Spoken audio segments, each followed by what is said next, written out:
Hey, in this video, I'm going to show you why you shouldn't buy a mechanic scanner for Mercedes diesel. And I do mean it. If you try to troubleshoot a Mercedes diesel yourself, here we have a 2015 GL350 diesel. But if you have a Mercedes that's stuck in limp mode, it's saying, 0 starts remaining or 200 miles remaining or so on, and you want to diagnose it with a YOUCANIC scan, watch this video before you decide to get the scanner, okay? Because you might not want to buy it, and I'll tell you exactly why. Because we have users a lot, and sometimes even mechanics. Not that long ago, I had a mechanic call and say, hey, I'm trying to run DPF regen on this Mercedes, and I said, but what happened? He said, well, it won't start, it's stuck. I said, well, we actually remoted it into their car and looked, and under live data, you have codes in there. Basically, for one, and when you read the codes, it said engine start not possible, ash content too high. If the DPF filter is gotten to the point that's like extremely clogged, the engine control unit is going to shut off and disable engine start. You can't start DPF. You can use the scanner to start a DPF regen, but you don't want to do it. You don't want to wait to the point where it's extremely clogged. At that point, once the engine says, hey, this is extremely clogged, it will completely disable it. And the only way to do it is you can have to remove that DPF filter and clean it or replace it. This shop was saying we removed it. And I'm looking at it, and the engine is still saying it, the code won't clear. And he's like, oh, we removed it and we sent it to some specialist to clean it, and it wasn't giving me much details, which really, I started suspecting that they were just trying to run a DPF regen, which you can do if the salt content is not too high. If you have an issue, you don't let it last forever to the point that the DPF filter is restricted.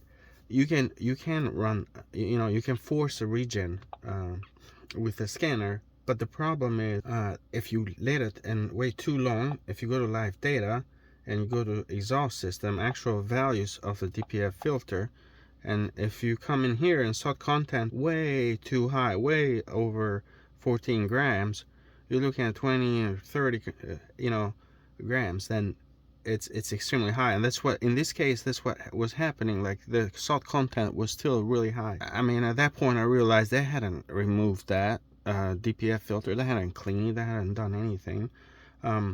They were just trying to do a regen. Like I said, sometimes that does work, but it just can't be that completely clogged DPF filter that you're just gonna fix with a DPF regen. There's some certain things. It's, if you're a little bit past the threshold, as we saw there earlier, just a little bit over 14 grams, you can do a DPF regen force, and then maybe be able to bring that DPF filter back to life. But that's not always gonna work, and that's what we see a lot. It's like someone says, hey, can I just reset, clear that that error there that says 0 starts remaining? Well, it depends. Like, I mean, it depends what's wrong with the car. First of all, if you had a case like this where your DPF filter got extremely clogged, yeah, you're not going to be able to do that without fixing it.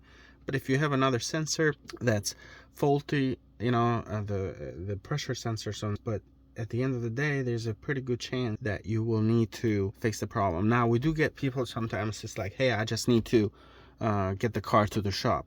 Sometimes you will be lucky to just plug in the scanner and clear, especially if you have an issue with like the boost pressure or pressure sensor and things like that.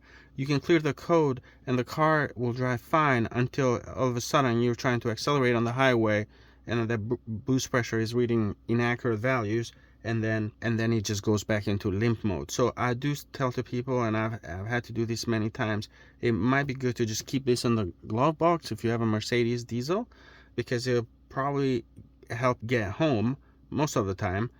You plug it in, clear the codes. You might want to save the report so you know like what was wrong, or you can show it to your mechanic or email it. But after that, clear the codes and then go home, drive home or drive to the shop. But when you do that drive, make sure that you're not actually like accelerating really hard or trying to pass cars. Be very gentle on the acceleration, because that's where you are not pushing the car to the limit for the engine control unit to realize that, hey, something is wrong. Like, back pressure is building too high, or like this boost pressure is completely going out of range.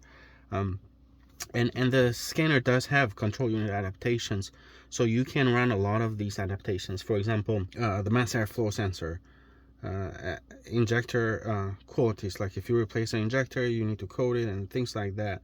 The same thing with a mass airflow sensor, you can start getting readings out of range, so sometimes it could help to just go ahead in there and do adaptation. And I'll show you here. Let's take a look at that really. Come down here, we set values for HFM drift compensation. These values sometimes can kind of get out of range, and that alone can throw the car into limp.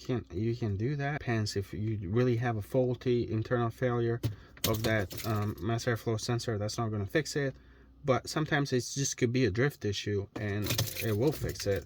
But the reason why is, even though we don't ask questions when someone returns this and it says, hey, I just want to return it, we tell them, like, of course we let them know the return process, and you just have 30 days to return a YOUCANIC scanner. But we just see quite a few cases when someone just takes this at home and they just want to reset that message that just get the car running.